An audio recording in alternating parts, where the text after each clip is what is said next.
I have a question. How is it that there are no 2 days that are the same in care work? I mean, there are days that you come to work and you work. And at the end of the shift, you feel like, I love my job. I like what I do. Then you look up the following day. And then before even the shift starts, you feel like, no way, I'm quitting. I didn't sign up for this.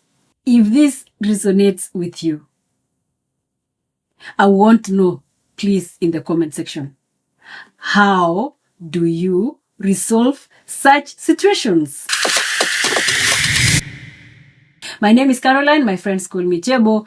I'm a well-being and resilience advocate in care work. I work with men and women to provide or find strategies on how to manage work-related stress, minimize burnout, and build resilience for direct care workers while staying grounded as they provide wholesome care to the clients that they serve. Today, I would like us to discuss 3 simple principles framework that can help in minimizing work-related stress, managing burnout, and providing resilience to direct care workers. This framework is called Thrive in Care Framework. It's composed of 3 principles. One of them is self-care. Number 2 is work-life balance. Number 3 is person-centered approach to care. This framework is specifically for men and women in direct care work. And when I say men and women in direct care work, I mean the everyday heroes who give their energy, their compassion, and their time to serve people in their communities.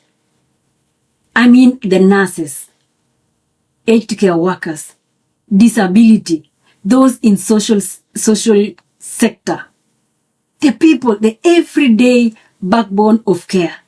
This framework is for you. The reason why I created this 3 principles framework is when the direct care worker or the worker themselves thrive, even the quality of care improves. And when we are rested and we are balanced, we are more likely to bring out the best of us and provide quality care to those we care for. Thrive in Care framework is not adding the work to you or adding more work to you. It's about reshaping how you provide care to others at the same time caring for yourself. Now, let's get into the principles themselves.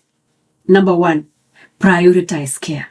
Look after yourself. And I think I said at the beginning that if you don't look after yourself, nobody will look after you. So prioritize self-care. Take time to rest. Sometimes we work a lot until we feel like even taking lunch is a privilege or it's a luxury. It shouldn't be that way. You should be the first person to care for you before you care for another person, because if you don't care for yourself, you won't be able to care for another person. We are compassionate people. It is important to take intentional steps to care for yourself. It is important to look after you. It is important to take time to recharge, because if we don't do so, we can get carried away, and without realizing it, exhaustion and fatigue can creep into you very easily. And without knowing, you'll experience burnout.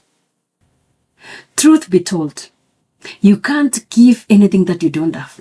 If our energies are low, we don't have another energy or another place to draw our energies or any energy booster if we don't take time to relax and re-energize. So look after yourself. Number 2 is work-life balance. And this is about planning yourself in a way that it doesn't disadvantage your work, at the same time doesn't affect your personal life. You balance the 2 of them. For example, when you finish work, let's say 5 or 3, or depending on the time that your shift ends, cut.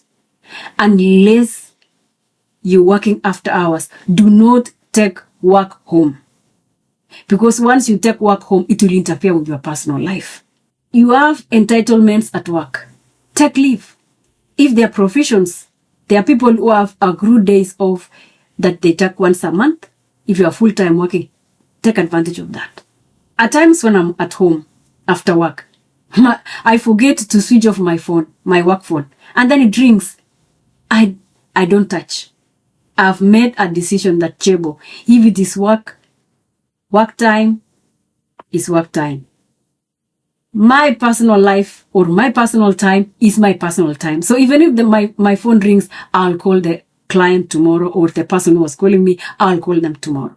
So work-life balance is about setting healthy boundaries, saying no without feeling guilty, and saying yes to things that restore you, and balancing your work and your personal life. Number 3 is my best. Embrace person-centered care. When we involve people in their care, some kind of responsibility is taken off our shoulder. We connect. When people are provided with the responsibility of taking over or being part of their care, they feel respected. They feel included. They feel honored. And the load of having to shoulder the work on your own is divided. It's reduced. You know what I mean?